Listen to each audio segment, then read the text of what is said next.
안녕하세요. 캘리그라퍼 이용선입니다. 오늘부터 제가 새로 진행을 할 과목은 캘리그라피 수업 중에서도 특히 펜을 활용한 펜 캘리그라피 수업을 진행을 해 볼 텐데요.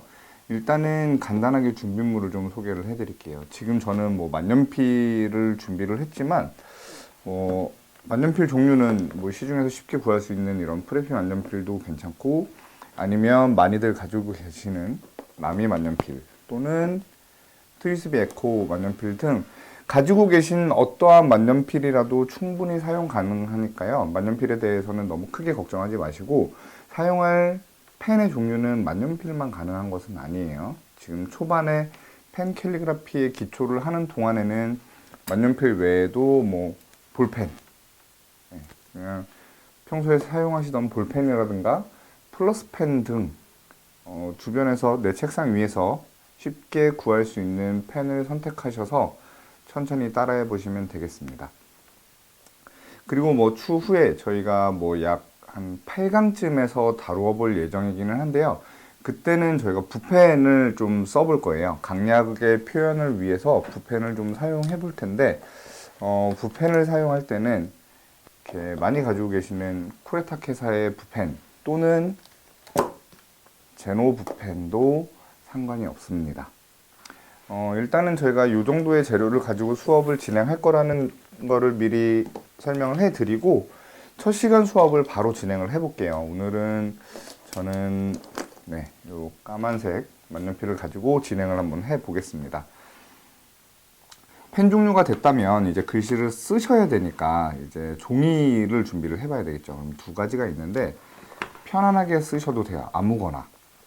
나는 이번에 플래너를 새로 받은 게 있다거나 내가 자주 쓰는 노트가 있다거나 하시면 쓰시면 좋겠습니다. 대신 만년필을 사용하신다고 하면 만년필 같은 경우에는 이제 흔히 얘기하는 종이를 좀 타죠. 그러니까 종이 위에 썼을 때, 그리고 특히 뒷면을 뒤집어 봤을 때 스밈이 생기는지 이런 것까지 다 파악이 되셨고 평소에 자주 사용하시던 노트라면 그대로 사용하셔도 좋습니다. 이렇게 해서 뒷면에 될 수 있으면 스밈이 없는 게 좋겠죠. 왜냐면 나중에 저희가 붓펜을 쓸 때도 붓펜이 잉크가 양이 많기 때문에 너무 스미는 것보다는 스밈이 적은 걸 선택하시는 것이 훨씬 좋겠습니다. 지금 이 노트 같은 경우에는 제가 추천해드리는, 예전에 유튜브에서도 추천해드린 적이 있는 노트이기는 한데, 얘는 이름으로 따지자면 어프로치 노트라고 합니다.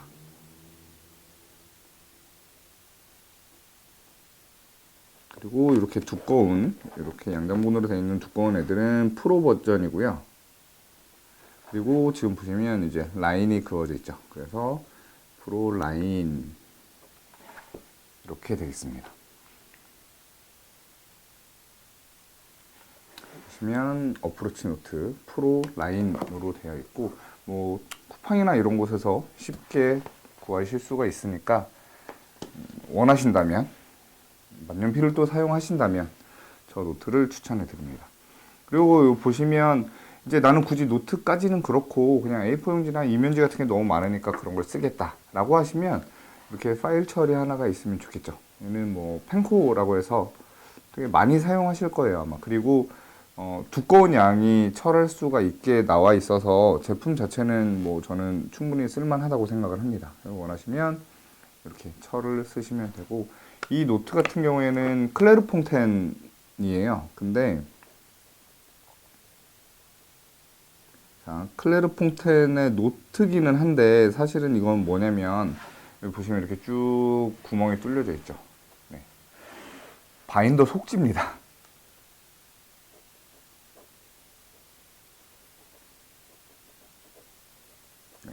바인더 속지인데 이제 얘네들도 바인더 속지를 가지고 이렇게 같이 쓰시면 충분히 쓰실만 해요. 그래서 속지만 구매를 하시고 나서 지금 보여드린 것처럼 파일에 그냥 꽂아서 사용하시겠다 그러면 이것도 뭐 충분히 좋은 대안이 된다고 생각을 합니다. 이제 준비물 소개가 끝났으니까 본격적으로 수업을 진행해 보도록 하겠습니다. 우선 수업의 제목은 펜으로 쉽게 배우는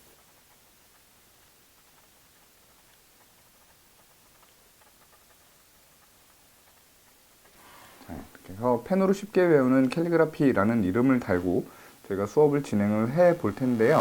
오늘은 그 첫 시간으로 한글 캘리그라피의 기초에 대해서 알려드리도록 하겠습니다. 일단은 뭐 요즘에 특히 영문 캘리그라피가 인기가 많아지면서 영문을 연습하시는 분들도 굉장히 많은데 이제 뭐 강의를 접하실 수 있는 기회가 많으니까 저는 한글 캘리그라피 위주로 진행을 하도록 하겠습니다.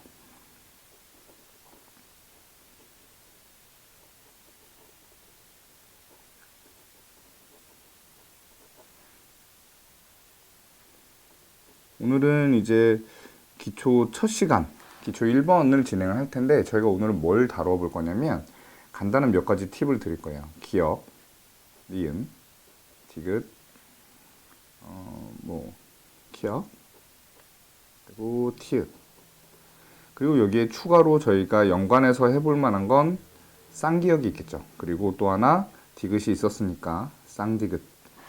이렇게 해서 저희가 지금 이제 7가지 자음에 대해서 수업을 진행을 해 볼 텐데 제가 진행할 앞으로의 수업들도 마찬가지이지만 자음을 기준으로 수업이 계속 진행될 거라고 생각을 하시면 될 것 같아요.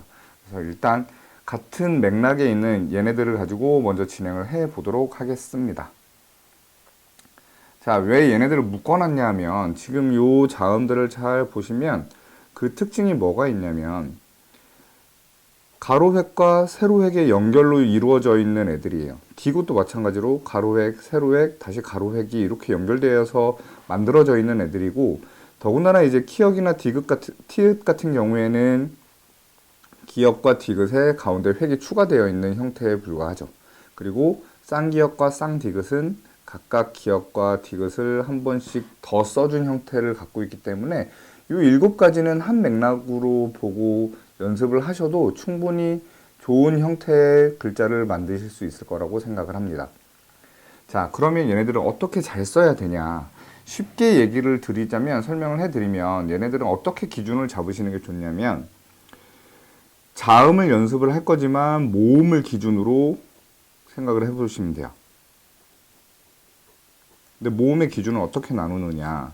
첫 번째는 모음이 방금 설명해드린 초성 자음들의 옆에 오는 경우. 자, 옆에 오는 경우라고 하면 뭐가 있을까요? 기역을 예를 들었을 때 옆으로 온다는 말은 뭐 이런 거겠죠. 그러면 이렇게 해서 모음이 옆으로 붙어 있는 형태예요. 그러면 다른 경우가 하나 있겠죠. 모음이 아래에 오는 경우.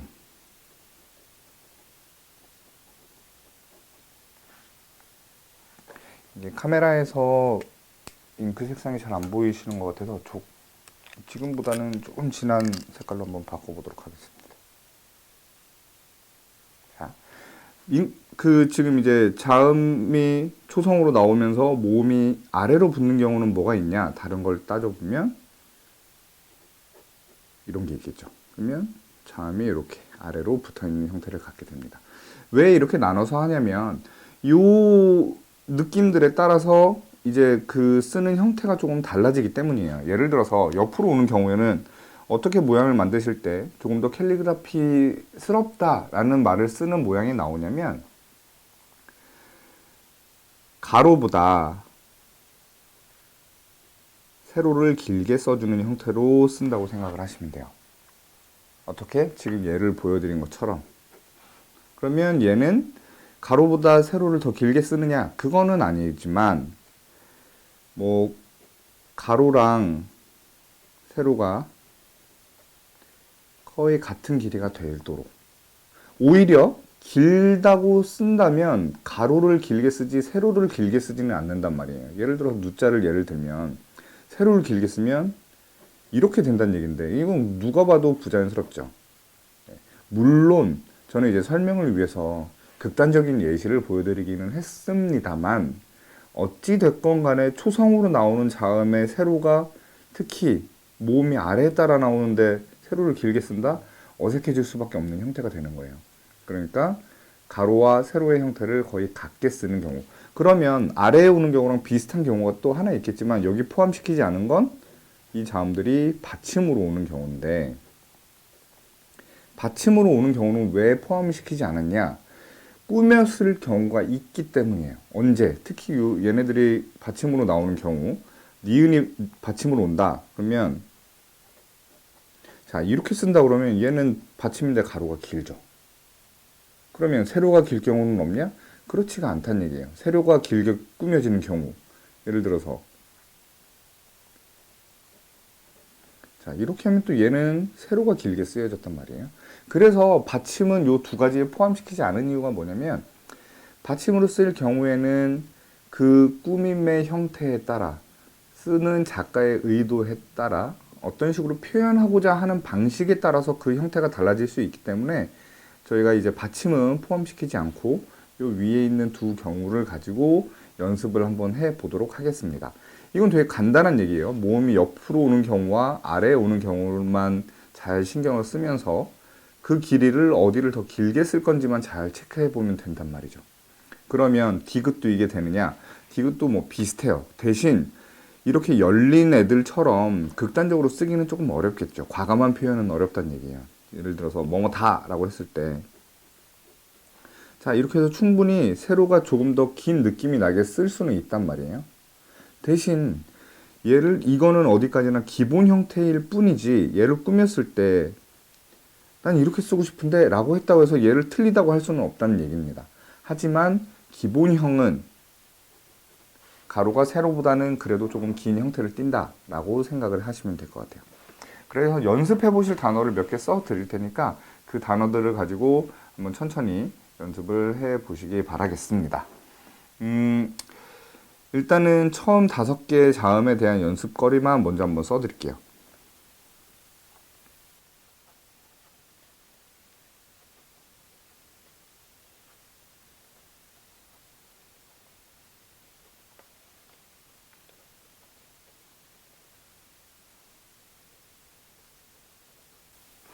자, 보시면 여러 가지가 다 섞여 있어요. 지금 보시면 모음이 옆으로 오는 경우, 아래로 오는 경우가 있고, 지금 뭐 이런 경우도 마찬가지고 모음이 옆으로 오는 경우, 아래로 오는 경우 다 섞여 있기 때문에 일단은 얘네들을 기준 단어로 생각을 하셔서 연습을 충분히 한번 해 보셨으면 좋겠습니다.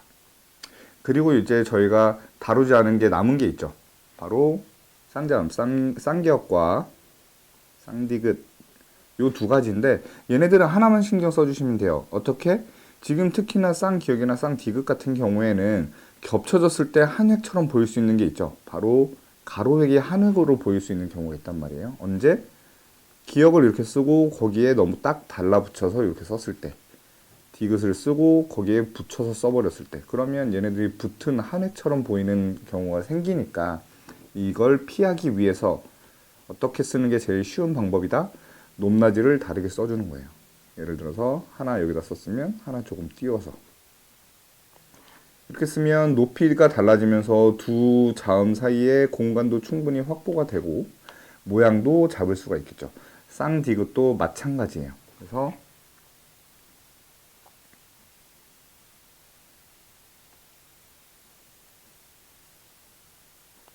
자, 이렇게 써주시면 지금 쌍디귿, 쌍기역 다 나와 있죠.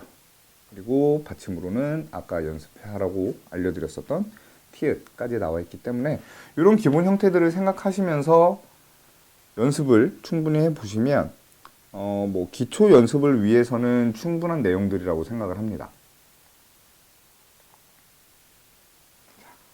오늘의 내용은 간단하지만 저희가 연습을 하면서 꼭 필요한 자음들의 대표적인 예인 기역, 니은, 디귿, 키역, 티읕, 그리고 쌍기역과 쌍디귿에 대한 내용을 알아보았습니다. 다음 시간에는 한글 캘리그라피를 진행을 함에 있어서 모든 사람들이 되게 중요하다고 생각을 하고 되게 꼭 필요하고 아 이게 있을 때 한글 캘리그라피지 라고 느끼시는 리을의 다양한 형태에 대해서 알아보도록 하겠습니다. 그럼 오늘 수업은 여기서 마치도록 하겠습니다. 감사합니다.